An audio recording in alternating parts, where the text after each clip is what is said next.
કોંગ્રેસના ધારાસભ્યોને ભાજપમાં લાવવાનું ઓપરેશન કેબિનેટ પ્રધાન અને પૂર્વ કોંગ્રેસી નેતા કુંવરજી બાવળિયાને સોંપ્યું છે। આ માટે કુંવરજી બાવળિયાને દિલ્હીનું તેડું આવતા તેઓ પીએમ મોદીને મળવા દિલ્હી દોડ્યા હતા।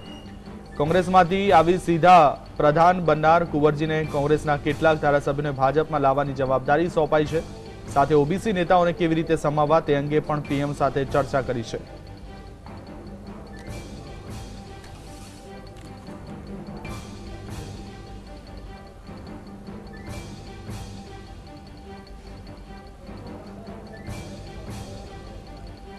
तो उल्लेखनीय है कि कुंवरजी ने दिल्ली थी तेड़ू आव्યું હતું અને કુંવરજી દિલ્હી પહોંચ્યા હતા। કુંવરજીને વધુ એક ટાસ્ક આપવામાં આવ્યો છે કે કોંગ્રેસમાંથી વધુને વધુ બને એટલા નેતાઓને ભાજપમાં સમાવવાની તેમને ટાસ્ક આપવામાં આવ્યું છે। સાથે જ જે ઓબીસી નેતાઓ છે તે ઓબીસી નેતાઓને પણ ભાજપમાં કેવી રીતે સામેલ કરી શકાય તે અંગે ચર્ચા કરવા માટે દિલ્હી દરબારમાં કુંવરજી બાવળિયા પહોંચ્યા હતા। તેમને દિલ્હીથી તેડું આવ્યું હતું।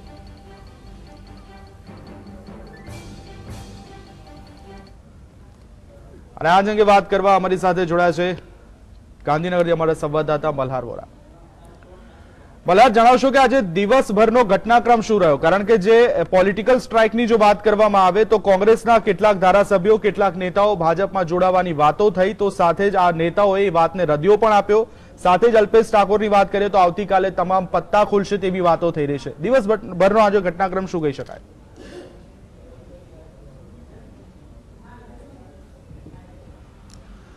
દેવાંગ, નજર કરો જે રીતે ભાજપ પોલિટિકલ એર સ્ટ્રાઇક કરવાના મૂડમાં છે અને કોંગ્રેસના કેટલાક ધારાસભ્યો તેના રડારમાં છે। જો કે આ સમગ્ર જવાબદારી જે છે કોંગ્રેસમાંથી ભાજપમાં આવેલા સિનિયર નેતા જે છે કુંવરજી બાવળિયા તેમને સોંપવામાં આવી રહી છે।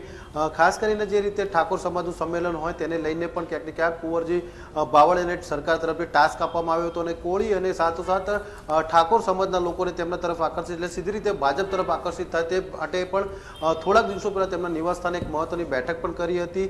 આજની જો ઘટનાક્રમ વાત કરીએ તો જે રીતે અલ્પેશ ઠાકોર હોય કે પછી ધવલસિંહ ઝાલા હોય કે અન્ય જે કોંગ્રેસના જે ઉમેદવારો છે તે જે સતત ભાજપના સંપર્કમાં છે તે પ્રકારની વાતો વહેતી થઈ હતી। જો કે આ સમગ્ર મામલે અલ્પેશ ઠાકોરે રદિયો આપ્યો હતો। તેઓએ સ્પષ્ટ કર્યું હતું કે તેઓ ભાજપમાં નથી જવાના, કોંગ્રેસ પક્ષ સાથે જોડાઈ રહેવાના છે, પરંતુ પક્ષમાં તેમની જે રીતે નારાજગી જોવા મળી રહી છે છેલ્લા કેટલાય સમયથી અલ્પેશ ઠાકોરને સાઇડલાઇન કરી દેવામાં આવ્યો છે। ખાસ કરીને જે રીતે નવરાત્રિના ગાળા દરમિયાન જે હિંમતનગરમાં જે એક બાળકી ઉપર દુષ્કર્મ થયો હતો જે ઠાકોર સમાજની હતી અને ત્યારબાદ જે રીતે અલ્પેશ ઠાકોરે સમગ્ર બીડું ઝડપ્યું હતું અને ઉત્તર ભારતીયોને ગુજરાતમાંથી બહાર કાઢવાની જેણે શરૂઆત કરી હતી તેને લઈને તેના નામ ક્યાંક ને ક્યાંક અલ્પેશ ઠાકોરનું નામ ખરડાયું હતું અને તેનો પણ ભારે વિરોધ થયો હતો, જેના કારણે કોંગ્રેસે બેકફૂટ ઉપર જવું પડ્યું હતું। રાહુલ ગાંધીએ પણ આ સમગ્ર મામલે અલ્પેશ ઠાકોરને ઠપકો આપ્યો હતો અને તેનો સાઇડલાઇન કર્યા હતા। ત્યારબાદ સતત અલ્પેશ ઠાકોરની કોંગ્રેસ પક્ષમાંથી અવગણના થતી રહી હતી। તેઓના કોઈપણ પ્રકારના જે આયોજનો હોય તેની અંદર કોંગ્રેસ પક્ષ સૂરમાં સૂર નથી પુલાવતી, જેને લઈને ક્યાંક ને ક્યાંક તેઓની નારાજગી પણ સામે આવતી હતી।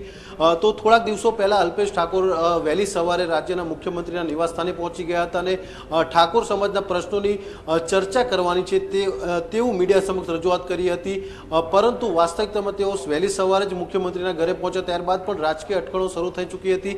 પરંતુ આજની જો વાત કરવામાં આવે તો ચોક્કસથી સમીકરણોમાં ફેરબદલી જોવા મળી રહી છે, કારણ કે સતત આખા દિવસ આ ચર્ચા રહી હતી કે જે અલ્પેશ ઠાકોર હોય, ધવલસિંહ ઝાલા હોય કે તેમની સાથે અન્ય જે કોંગ્રેસના ધારાસભ્ય છે એ લગભગ 5 જેવા જે ધારાસભ્યો છે જે અત્યારે ભાજપના સંપર્કમાં છે અને ગમે ત્યારે ભાજપનો ખેસ ધારણ કરી શકે તે પ્રકારની વાતો આખો દિવસ સચિવાલય સહિત રાજકીય વર્તુળમાં ચર્ચાઈ હતી।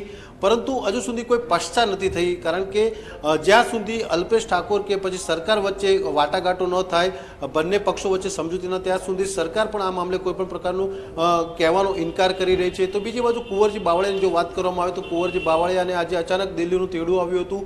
તેઓ ફરી વખત એટલે કે મંત્રી બન્યા બાદ બીજી વખત કેબિનેટ પ્રધાનનું સ્થાન હાંસલ કર્યા બાદ કુંવરજી બાવળિયા બીજી વખત દિલ્હી ગયા છે, જ્યાં આગળ તેઓ પ્રધાનમંત્રી સહિત રાષ્ટ્રપતિ સાથે મુલાકાત કરશે। ખાસ કરીને ઓબીસી નેતાઓ જે કોંગ્રેસની અંદર છે તેઓને કઈ રીતે ભાજપમાં લાવવા તેની રણનીતિ જે છે તે રણનીતિ આજે પ્રધાનમંત્રી સમક્ષ રજૂઆત કરશે। એટલે કહી શકાય છે કે કોંગ્રેસના જાણકાર જો કહેવાતા હોય છે કુંવરજી બાવળિયા, તે કોંગ્રેસની તમામ ચાલોથી વાકેફ છે, જેના કારણે બાવળિયા કઈ રીતે કોંગ્રેસના માણસોને કેવી રીતે ભાજપની અંદર લાવવા જેથી લોકસભાની જે 26 સીટો ઉપર છે સીધી રીતે ફાયદો થાય। દેવાંગ, જે મલ્હાર સમગ્ર વિગત આપવા